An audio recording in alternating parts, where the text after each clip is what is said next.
వర్గానికి సంబంధించిన దాంట్లో రెండు పక్షాల పర్చన జరుగుతున్న ఇష్యూ మనం చూస్తున్నాం. ఆల్మోస్ట్ ఆల్ ఇక్కడికి ఇరు పార్టీ నాయకులు ఇక్కడికి చేరుకున్న నేపథ్యం ఉంది.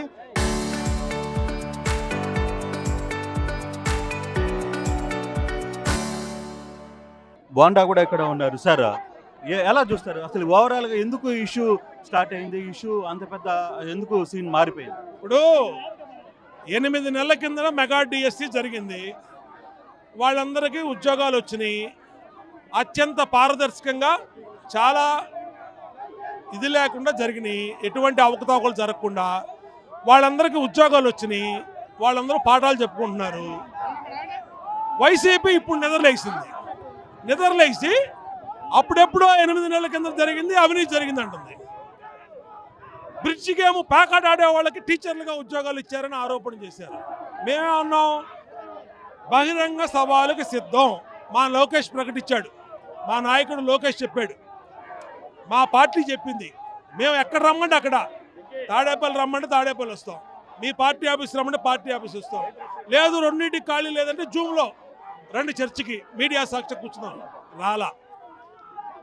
బ్రిడ్జి గేమ్లో ప్యాకెట్ ఆడే వాళ్ళకి ఉద్యోగాలు ఇచ్చా ఉన్నారు.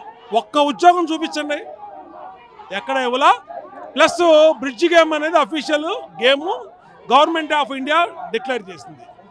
అలాగే వైసీపీ ప్రభుత్వ హయాంలో ఆ రోజున గ్రూప్ 1 పెట్టి హాయిలాండ్లో పేపర్లు దిద్దిచ్చారు. ఎవరు? సీతారామాంజనేయులు, గౌతమ్ సవాంగ్ దిద్దిస్తే జైలుకి వెళ్ళిపోయాడు సీతారామాంజనేయులు. ఉద్యోగం పోయింది. ఎవరు తప్పట్టిందంటే తెలుగుదేశం పార్టీ తప్పట్ల, హైకోర్టు తప్పట్టింది. ఎవరైతే అర్హత కలిగిన వాళ్ళకి ఉద్యోగాలు రాలేదో వాళ్ళు హైకోర్టుకి వెళ్తే హైకోర్టు దాని మీద మొత్తం ఎంక్వైరీ చేపించి జరిగిన వాస్తవాలను బయట పెడితే జైలుకి వెళ్ళిపోయారు. మీ హయాంలో గ్రూప్ 1లో 4 కోట్లకి 5 కోట్లకి డిఎస్పీ పోస్టులు, ఆర్డీఓ పోస్టులు అమ్ముకొని ఇవాళ అత్యంత పారదర్శకంగా మేము మెగా డిఎస్సి నిర్వహిస్తే 18,000 ఉద్యోగం, 18,000 టీచర్లు ఉద్యోగం చేసుకుంటా ఉంటే 8 నెలల తర్వాత వచ్చి నువ్వు ఈరోజు తప్పడతావా? అలాగే బూతులు తిడుతున్నారు ఇక్కడ కూర్చొని ఎవరు? వైసీపీ నాయకులు. ప్రధానంగా లోకేష్ ని టార్గెట్ చేయడం ఎలా చూస్తున్నారు? అది చెప్పేది. పొద్దున్నే మందు బాటిల్స్ ఇచ్చి, క్వార్టర్ బాటిల్ కార్యకర్తలు ఇక్కడే ఉన్నాయి, బాటిల్స్ చూసుకోండి మీరు వెళ్ళి, క్వార్టర్ బాటిల్ ఇచ్చి తాగిచ్చి లోకేష్ని బండబూతులు. నేను అడుగుతా ఉన్నా, మీరు ఎక్కడ చేయాలి ధర్నా చౌక్ ఉంది విజయవాడలో. ఎవరు కూడా అనుమతి లేకుండా ధర్నాలు చేయడానికి వీలు లేదు. నేను ఏసీపీ గారిని అడిగా, ఏమన్నా అనుమతి ఇచ్చారా అన్న. ఆయన అన్నాడు అనుమతి ఇవ్వలేదు అన్నాడు. సిఐని అడిగా, అనుమతి ఇచ్చారా అన్న, ఇవ్వలేదు అన్నాడు. తీపిచ్చండి అన్న, గంటన్నర అయింది, తీపిచ్చలా. అందుకని కార్యకర్తలు రోడ్డు మీద పడి తిడతా ఉంటే మా నాయకుడిని రోడ్డు మీద కూర్చున్నాం. 2 సంవత్సరాలు ఓపి పట్టాం. ఇదే వెల్లంపల్లి సీను అనేవాడు మొన్న లెనిన్ సెంటర్కి వచ్చి బోండావమ్మ మెడలు ఉంచుతా, అది ఉంచుతా, ఇది ఉంచుతా అన్నాడు. రారా అంటే పారిపోయాడు. ఆడికి కూడా చెప్తున్నాం, నువ్వు ఈసారి సెంట్రల్ నియోజకవర్గం ఎక్కడికి వచ్చినా నేను కడేస్తా. ఇక మాకు సహనం నశించింది. నువ్వు ఎన్నికల ముందు చెప్పావు, చంద్రుడిని చూపిస్తా, సూర్యుడిని చూపిస్తా, బోండావమ్మకి ఏ బొక్క చూపించకుండా పారిపోయావు ఇక్కడి నుంచి నువ్వు. ఇవాళ మళ్ళీ వచ్చి ఆడెవడో ఈడెవడో పెట్టుకొని వెల్లంపల్లి సీను అనేవాడు మొన్న లెనిన్ సెంటర్కి వచ్చి బోండావమ్మ మెడలు ఉంచుతా, అది ఉంచుతా, ఇది ఉంచుతా అన్నాడు. రారా అంటే పారిపోయాడు. ఆడికి కూడా చెప్తున్నాం, నువ్వు ఈసారి సెంట్రల్ నియోజకవర్గం ఎక్కడికి వచ్చినా నేను కడేస్తా. ఇక మాకు సహనం నశించింది. నువ్వు ఎన్నికల ముందు చెప్పావు, చంద్రుడిని చూపిస్తా, సూర్యుడిని చూపిస్తా, బోండావమ్మకి ఏ బొక్క చూపించకుండా పారిపోయావు ఇక్కడి నుంచి నువ్వు. ఇవాళ మళ్ళీ వచ్చి ఆడెవడో ఈడెవడో పెట్టుకొని మీడియా ఉందని, పోలీసు వాళ్ళు ఉన్నారు మాట్లాడుతున్నావు. నేను ఇప్పుడు చెప్తున్నా, ఈసారి అక్రమంగా ఎక్కడ ధర్నా జరిగినా ఊరుకోము. మీరు లా అండ్ ఆర్డర్ బ్రేక్ చేస్తా ఉంటే కుదరదు.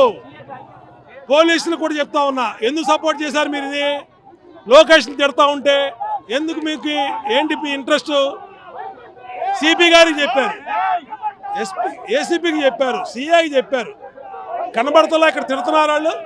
ఎందుకు పోలీసులు రావడంలో ఆలస్యం కూడా ఎందుకు జరిగింది? అసలు పోలీసులు ఎందుకు వీళ్ళకి పర్మిషన్ ఇచ్చారు? అర్థం కావట్లేదు మాకు. హైకమాండ్ చూసుకోవాలి అది మరి అందుకనే మా కార్యకర్తలు కడుపు మండిపోయి వాళ్ళు రోడ్డు మీదకి వచ్చాం. మేము 2 సంవత్సరాలు పడ్డాం, ఊరుకున్నాం. ప్రజాస్వామ్యబద్ధంగా వాళ్ళు చేసుకునే నిరసనలకి మేము ఏ రోజు అడ్డుపడలా. రోడ్డు మీదకి వచ్చి బస్ స్టాపుల్లో చేస్తామని సమస్య లేదు, ఖచ్చితంగా నిలవరిస్తాం. చంద్రబాబు నాయుడు గురించి కానీ నోరు జారితే తోలు తీస్తానని కూడా హెచ్చరిస్తాం. రాబోయే రోజుల్లో కూడా ఇక్కడ మీకు తెలియకుండా లేదు ఒక ధర్నాలు కావచ్చు లేకపోతే ఇష్యూస్ నడుస్తున్న నేపథ్యంలో పోలీసు ఎందుకు చూసి చూడనట్టు కనబడుతోంది అని ఒక విమర్శ కూడా కనబడుతోంది. అదే పై లెవెల్లో మాట్లాడతారు. ఇవాళ జరిగిందిగా సంఘటన, ఇప్పుడు సీఎం గారి ఆఫీస్కి వెళ్ళిపోద్ది, అందరూ మాట్లాడతారు, వాళ్ళే ఎంక్వైరీ చేస్తారు. ఎందుకనేది వాళ్ళే నిజం తెలుస్తారు. నేను చెప్పింది వాస్తవా లేదా ఏంటనేది నిజం తెలుస్తుంది. ఇది బోండా ఉమా చాలా క్లియర్గా చెప్తున్నారు. తన నియోజకవర్గంలో ఎటువంటి నిరసనలు కావచ్చు లేకపోతే తన నియోజకవర్గంలో నారా లోకేష్ని కావచ్చు చంద్రబాబును కానీ ఏదైనా మాట్లాడితే మాత్రం ఊరుకునే ప్రసక్తి లేదు. తెలుగుదేశానికి సంబంధించిన ఆ అడ్డాలో వైసీపీ నాయకులు ఇక్కడ ఉదయాన్నే వచ్చి ఇక్కడ ఆందోళన చేయడం ఇక్కడ దీనికి కారణమైంది. వాళ్ళు ఇష్టారాజ్యంగా చేస్తే మాత్రం మేము ఒప్పుకునేది లేదు అని చెప్తున్న పరిస్థితి. మరోవైపు పోలీసులు ఎక్కడికక్కడ వైసీపీ తర్వాత వీళ్ళకి మధ్యలో కూడా ఎక్కడ అడ్డు వేసే ప్రయత్నం అయితే చేశారు. సో ఇమీడియట్గా ఇక్కడ చూసుకుంటే పెద్ద ఎత్తున ట్రాఫిక్ జామ్ ఏర్పడింది. మరోవైపు తెలుగుదేశం వైసీపీ కార్యకర్తల మధ్య పెద్ద ఎత్తున కూడా ఇక్కడ ఘర్షణ వాతావరణం నెలకొన్న పరిస్థితిని మనం చూస్తున్నాం. చాలా పెద్ద స్థాయిలో వాళ్ళందరూ కూడా ఇక్కడికి చేరుకున్న పరిస్థితి. వైసీపీ నేతలు కూడా ఇక్కడ ఉన్నారు, వాళ్ళతో కూడా మనం మాట్లాడే ప్రయత్నం అయితే చేద్దాం. అసలు వైసీపీ నేతలు కూడా దీంట్లో ఏం మాట్లాడతారు, ఏం మాట్లాడబోతున్నారు అనే అంశాన్ని మనం చూసే ప్రయత్నం అయితే చేద్దాం. అసలు ఇక్కడ వైసీపీ విష్ణు కూడా ఇక్కడ ఉన్నారు. అసలు ఏం జరిగిందో మాట్లాడే ప్రయత్నం అయితే చేద్దాం. విష్ణు గారు, అసలు ఏం జరిగింది, ఎందుకు ఈ ఇష్యూ గొడవ ఇంత పెద్దది అవుతుంది? శాంతియుతంగా నిరాహార పార్టీ ఇచ్చినటువంటి పిలుపు మేరకు శాంతియుతంగా నిరాహార దీక్ష చేస్తూ ఉంటే తెలుగుదేశం గుండాలు బోండా ఎమ్మెల్యే 100 మంది ఈరోజు వచ్చి టెంట్ పీకేసి సోడా బుడ్లేసి రాళ్ళేసి కోడిగుడ్లేసి టెంట్ మొత్తం పీకేయడం జరిగింది. ఇది చాలా దుర్మార్గమైనటువంటి విషయం. రాష్ట్రంలో శాంతి పద్ధతులు ఉన్నాయా? పర్మిషన్ పెట్టాం, ముందుగా పోలీసులకు తెలియజేశాం, మళ్ళీ 1 గంట ముందు చెప్పా నేను ఇలాగ దౌర్జన్యం చేయబోతున్నారు, టెంట్ దగ్గర రాబోతున్నారు, గొడవ జరగబోతుందని పోలీసు అధికారులందరికీ చెప్పాం. అయినా కానీ ఎవరు కూడా పట్టించుకోలేదు.